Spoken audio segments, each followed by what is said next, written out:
My name is Maty Siman. I'm Checkmark's founder and CTO. As you can hear from my accent, I'm based off in Israel, much like Ami from the presentation earlier. So by the end of this day, you all speak Hebrew fluently, I guess. So a little bit about Checkmarks. Checkmarks does source code analysis or static application security testing. We have a product which analyzes your source code to find security vulnerabilities. I will be presenting WordPress security research that we released about 6 months ago at RSA. One of our investors is Salesforce.com, and we're analyzing the code of their market to find if there are any applications that are vulnerable.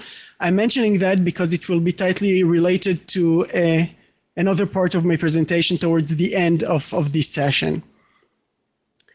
So the agenda would be new tricks, old dog. Well, there are some HTML and JavaScript security risks like cross-site scripting, which are well known for over a decade now. However, with HTML5 and the new JavaScript versions, these can be exploited in more dangerous ways.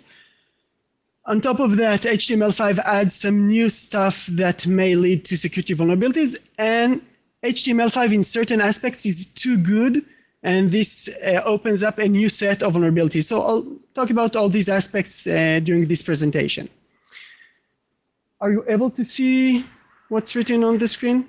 Okay, perfect. So cross-site scripting, you all know what's cross-site scripting. I have an application which is vulnerable here to cross-site scripting. As you can see here at the title, there is a script, alert hi, and then, well, the projector here is not the best, but you can see the title hi. That's easy, perfect.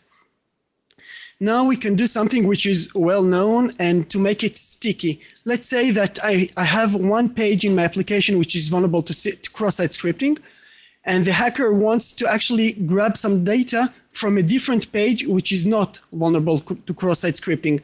So how can I make the cross-site scripting sticky to stick to other pages in my application? That's fairly easy and it's well known. I open the page within an iframe. Then whenever the user actually browses the application, it's within the same iframe. And then there's a hosting page which actually monitors everything that happens inside the iframe. Okay, if you take a look in here, so here the cross-site scripting opens up an iframe where the location is the very same page, okay? HTTP localhost of login ASPX, and it opens up an iframe of the very same page with width and height of 100%. Let's see how it looks like. Okay, so it looks exactly the same. I left the border here on purpose. So you actually see that this page, this part, although it seems identical to the previous page, it's only an iframe. This means that whenever I log into that system, I'm still within the iframe and the host page is exactly the same, which is still able to monitor the inside page, although it's not vulnerable to cross-site scripting. So that's well known. There's nothing interesting in here. What's interesting is what I can do right now. Okay, so with previous versions, I was able to actually read the content of that page because it's within the very same site. HTML5 added some interesting stuff related to the canvas, which basically allows us to take a screenshot of the iframe. So basically the cross-site scripting is well known. HTML5 allows us to take screenshots of that page. I will be using a component called HTML2Canvas. It's an open source application or open source code, which basically you point it to an iframe and it just takes a screenshot of that iframe. So I'll push that hijack page into the very same cross-site scripting. Okay, let's log out. Let me log in. Okay, in this case, I removed the border. However, every 5 or 10 seconds, I added a new icon which represents the screenshot that was sent to the hacker. Okay, so let's right-click, open in a new tab. And I have here a PNG, okay, an image of the screenshot of a page which is absolutely not vulnerable to cross-site scripting. I used the stickiness feature from the previous option just to take a screenshot of that page. Any questions so far? Okay. Now, since we have the source code of that component, of that take picture component, I've modified it a little bit. Okay. What I did is, while rendering the page, if it encounters an object of type password, just change its type into type of text, keep rendering, and at the end, return it back to be a password. This means that, let me log out, admin, and let's say hello, OWASP. A screenshot was taken where the password is, well, is revealed. Okay, sorry for my spelling mistake. Okay, so, and the user has absolutely no way to know because it seems like a valid password, but just while rendering the page in order to take the screenshot, we were able to modify it from a password into a text field, take the screenshot, and then turn it back into an input before the browser re-rendered the page. Okay? Okay, so that's why I said that, well, same old dog cross-site scripting, well, but we can do some interesting stuff with it. Okay, let me close some of the tabs. By the way, most of my presentation will be live demos because I don't really believe in taped videos. This means that there are a lot of moving parts, so I hope that everything works fine. You know, that's a trade-off. Oh, what we can also do, well, okay, we can do port scanning or network scanning through cross-site scripting. It existed before earlier, but right now with HTML5, we can do WebSocket scanning, which is much more reliable than other techniques used. Okay, so for example, if I'm an outside attacker and I want to map your network environment, your firewall just prevents me and I see just one valid public IP. What I can do is that I can make you to run a script right through cross-site scripting, where the script itself runs on your browser and basically maps your network structure and sends me back all that information. Okay, so I can create a script which I just push it to you. You will do all the mapping for me and send me the mapping. And then I can give you some more orders. For example, try to get into that server with these credentials or try to brute force. Basically, I can set an army of, you basically become one of my zombies inside your organization, and I can just keep full control over what you're doing. I will not demonstrate that because right now we're on a public network of the city of, well, that might be a little bit illegal. So I won't do that right now. I like my freedom. Okay, so next thing, sandbox. Okay, so I guess all of you know what same origin policy means, but I'll just, for the sake of completeness, I'll repeat that. Basically, we saw that I have a web page which has an iframe, and I am able to access that iframe. And this iframe is able to access my site. The reason it is possible is because both of us, both the hosting page and the iframe itself, are hosted on the same server using the same protocol, HTTP, on the same port, etc. That's the same origin policy. If any of these parameters was any different, we would have been blocked. That was perfectly fine until a few years ago, where all the SaaS ID just burst, and now they're, for example, I mentioned Salesforce.com. They're hosting scripts which were written by third-party developers. If you're using Office 365, you have your mailbox on the cloud. You can download plugins that execute on your mailbox and find different addresses or automatically schedule meetings for you. So anyone can write scripts, JavaScript, and to be hosted on that server, on that market. You can download these, or not actually download is a bad term. You can add these into your mailbox and to have them do some work for you. And most of them are hosted by Microsoft.com. So the same origin policy notion is a bit different. You might host dangerous scripts on your server. Okay. So HTML5 added a new feature called the sandbox. Okay, sandboxing means that I'm hosting an iframe, and although the iframe complies with the same origin policy, I still treat it as if it was hosted on a different server, and it does not enjoy the same origin policy benefits that we mentioned earlier. Okay, if an iframe is sandboxed, by default, it is treated as a third-party website. So far, so good? Great. So the default of sandbox is empty, and it applies all restrictions. It has several parameters. Actually, each browser implements a different set of parameters, but that's the minimal set as defined by the RFC. Okay, so I can set a sandbox to allow same origin. If I set an iframe, I set a sandbox, and I add the allow same origin, this means that this iframe will be treated as if it was hosted on the same origin, which is actually what it is. It will be treated exactly like the pre-sandbox versions, except for 3 different permissions, which need to be given explicitly. Can you see anything on the projector because it's very bright? Yeah, okay. So allow same origin treats it as if it was the same origin, except for 3 issues which need to be added explicitly. Allow top navigation. Basically, it means you can change your parent's location. Okay, so I am a parent, I have an iframe, and the iframe can tell the browser to switch to browse to a different page. Okay, so by default, it is turned off even if we allow the same origin. Allow forms allows the iframe to submit the hosting form, and allow scripts. By default, an iframe which is sandbox won't be able to run any script except if we give it the allow script permission. So far, so good? Okay.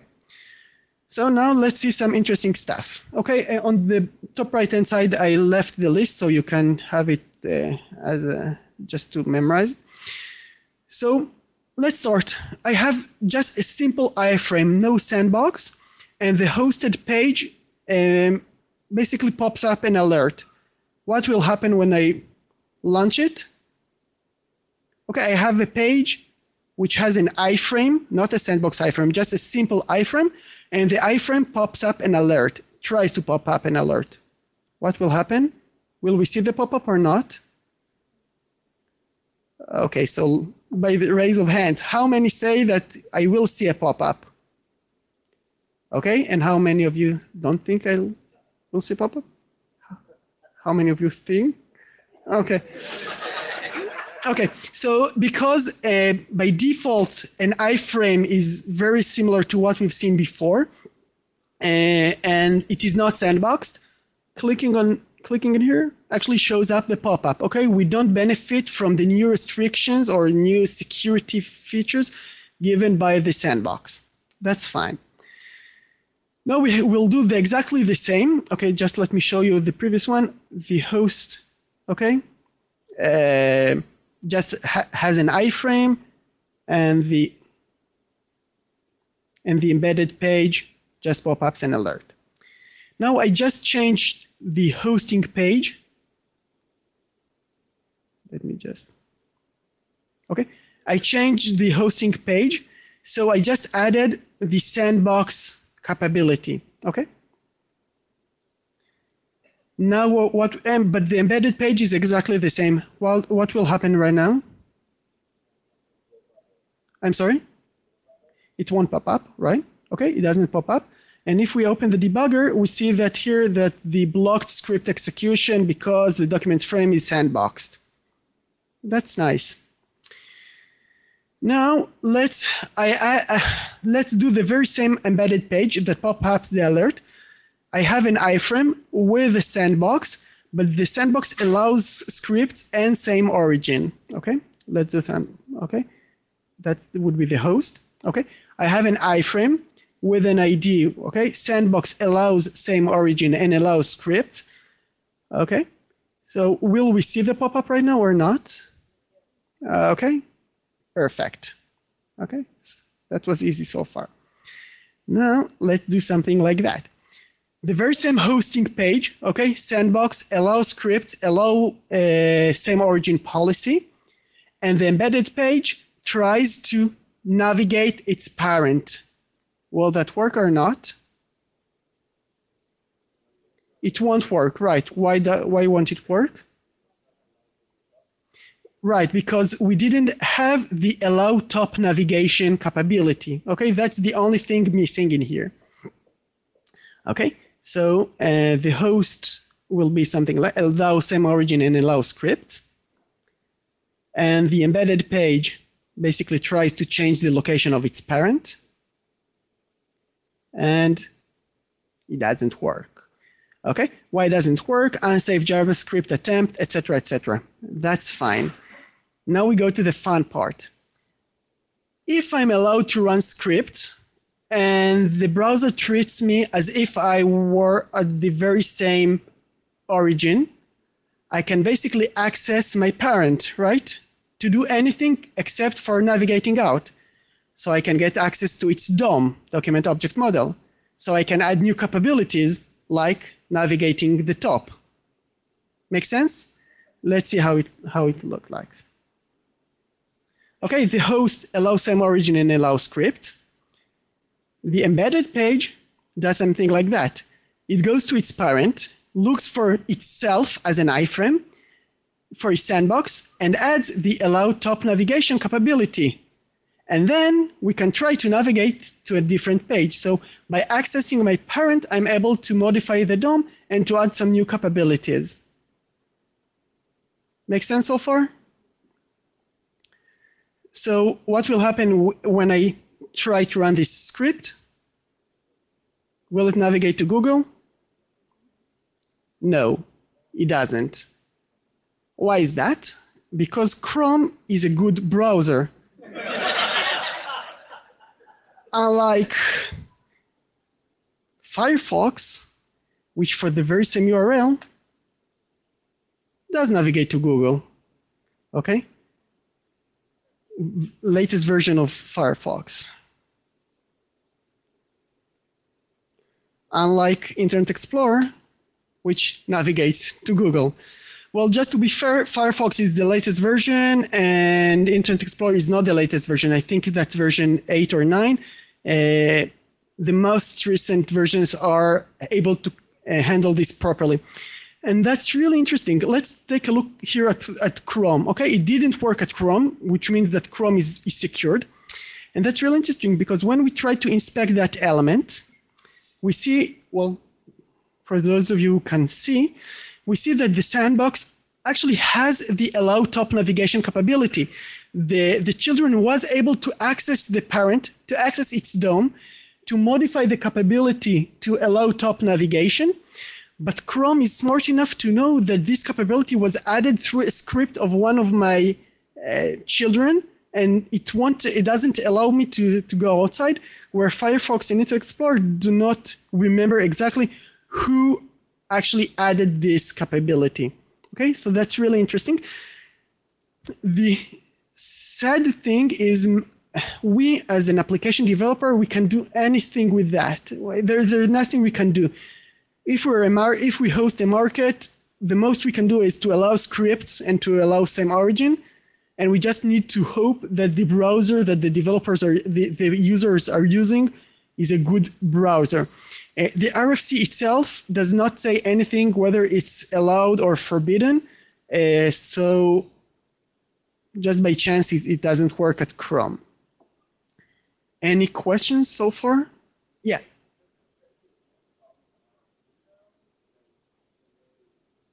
Yeah, that's a problem with RFC.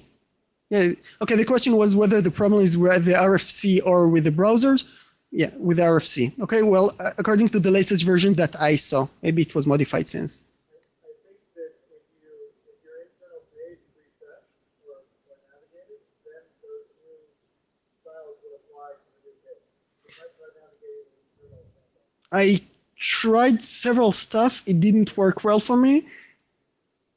I hope I'll be glad if you can give it a try and and do that. That will be really a nice paper to write about. Okay. But allowing scripts Yeah, well, yeah, that's true. But the RFC says, well, allowed top navigation is something completely different. And, you know, not necessarily doing 1 + 1 equals to 3 to a certain extent. Okay. Okay. And so far we've discussed some old stuff where with the HTML5 it's a bit different, okay, with the sticking with the screen capture and the scanning, the network scanning. Then we saw some new stuff related to HTML5 which didn't exist before, which is the sandbox. Now the issue, the last thing is that, well, HTML5 JavaScript is too good. It means that it should be used to keep only a UI logic on the client side and not business logic at the client side. However, people tend to store business logic at the client side, and that's wrong. Okay, I'll do the demonstration with a simple game, a Pac-Man game, which is entirely written in JavaScript, which is really nice. You can all think what would be the consequences in any other enterprise-related application. Just something to think about. There is no good way of sending over high scores or your game score to the server side in a secured manner.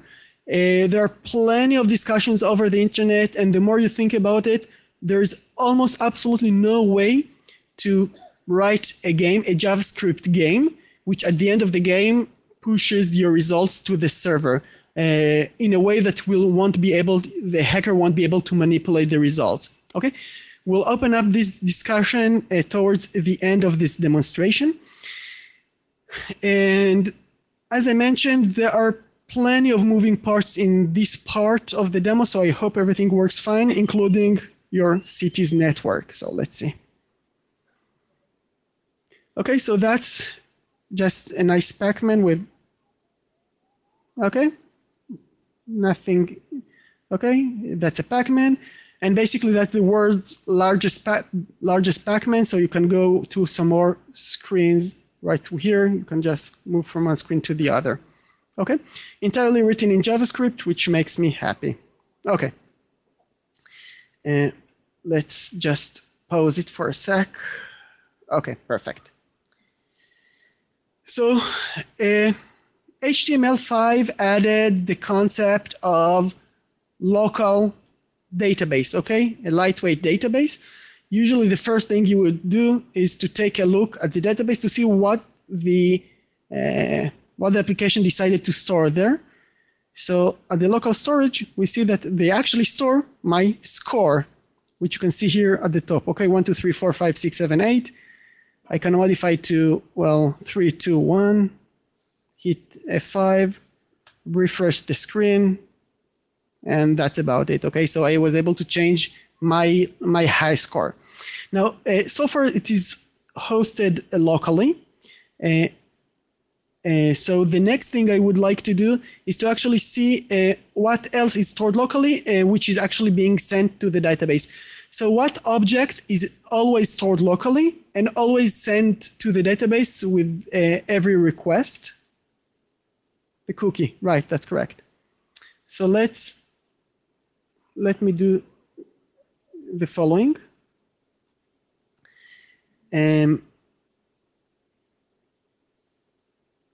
Let me just move on to a different page for a sec. That's what we call moving parts, okay? Okay, so now let's pause it for a sec and take a look at the cookie. Resources, okay, let's do it, okay? Document.cookie. Okay, I see here the cookie. Let's decode it.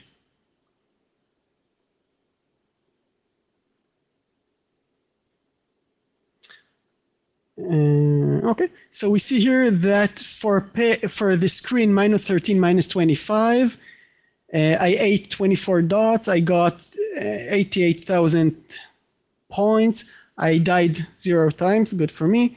And I ate 200 ghosts from a previous game. So I can very easily modify it into a different value, change the cookie, and then with the next request to update everything that is sent to the server.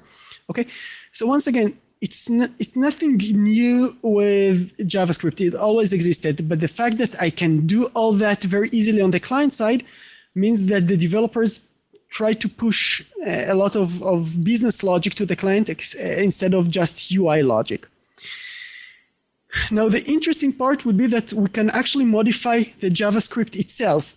Now, with Chrome, once the V8 engine downloaded the JavaScript and well, compiled it or actually cached it, I'm unable to modify it. I can, but it's really difficult. So what I'll do right now is I will capture the traffic from the server back to the client, the script itself. I will modify it on the fly, and then we can do some interesting stuff.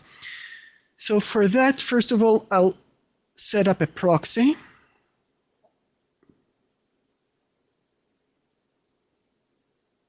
Okay.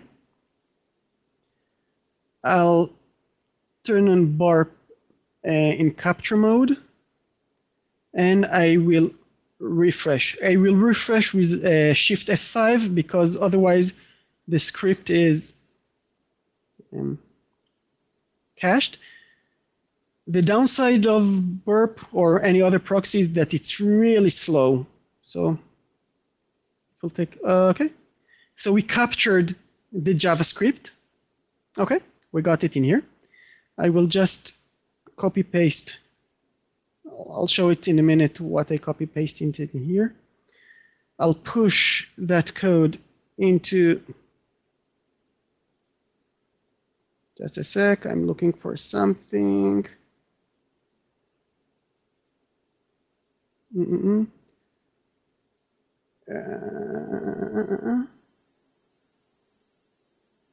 Okay, I'll push that code into here, and then let's hit forward.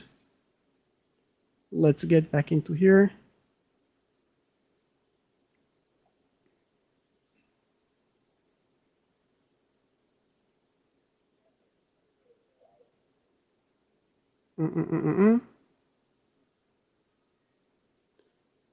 No luck so far. Okay, so let me retry that. Sorry.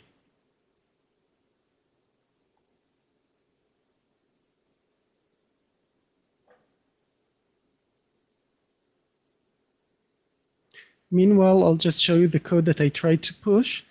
That if I hit a ghost, then change its state into fright. You know, when you take the pill, the ghost is afraid, and then you can eat it. So I constantly change their state into fright mode. So once again, let me find this in here.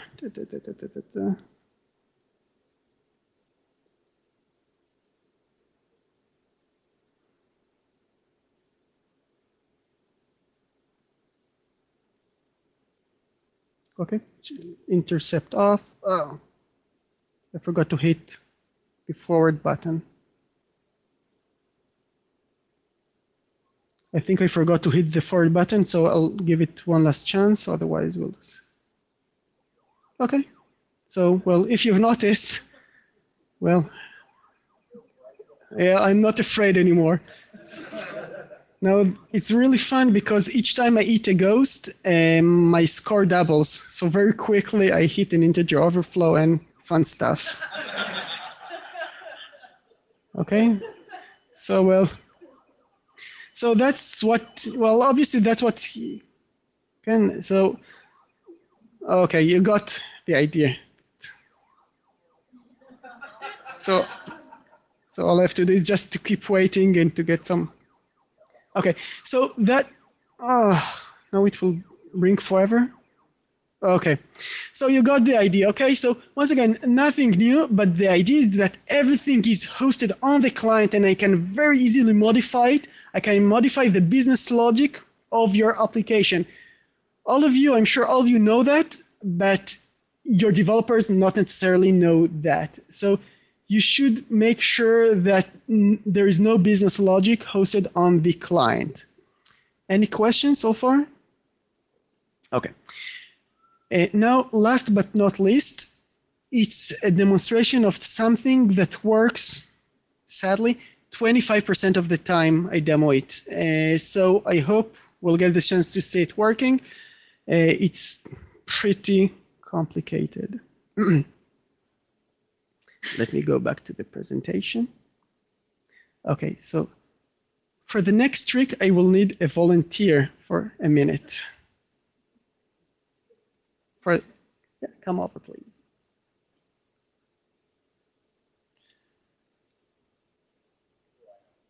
Why? So basically, that's going to be very simple. Okay, come over here. You see there's a button titled as 1. Mm-hmm. Now, once you click it, you'll see the title, you'll see button 2, 3, 4, and 5. And the idea is that you have to click this button as fast as possible. Just, okay, so go ahead.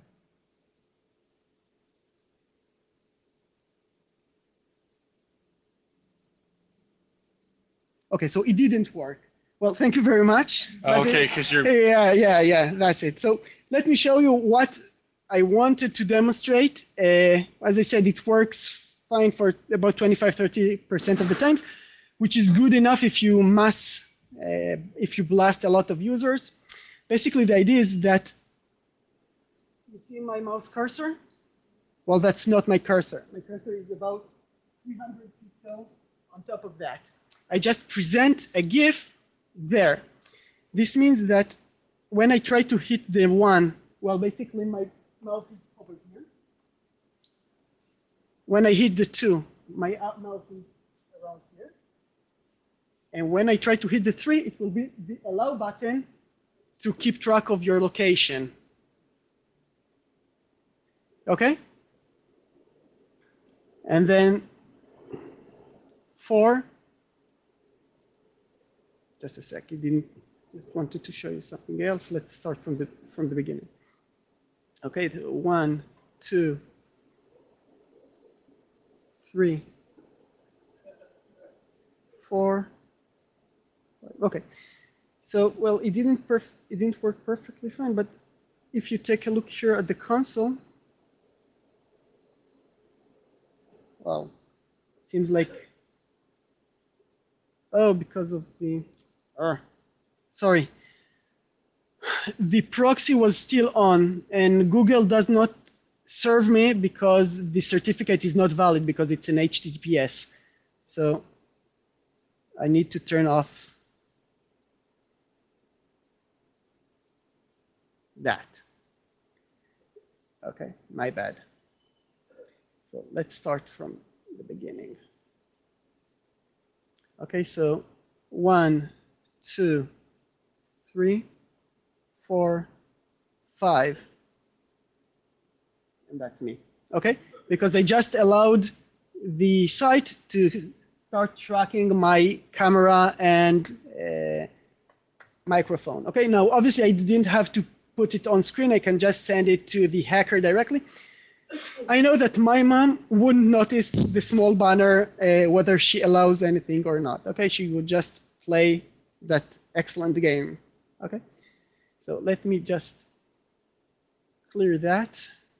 F5. Okay, so the message was there from the beginning. No one, or well, 25% of the people don't notice that eventually. Okay, and then when you play, you just click. So once again, it's very similar to the clickjacking, but instead of having a transparent layer, I just move the cursor to places where I want it to be. But the impact of that with HTML5, the fact that I can start listening to your microphone, start capturing your camera, following your location. Okay, well, I didn't show that. But here, I just present your location more or less 58 meters. Okay, so that's the resolution, so I'm able to keep track of you. Okay, 58 meters. I have no idea how much it is in yards or from Google. Google provides this for you. I'll show you. Okay, if you're asking, okay, so that's basically the source code where I move the mouse here. Okay, so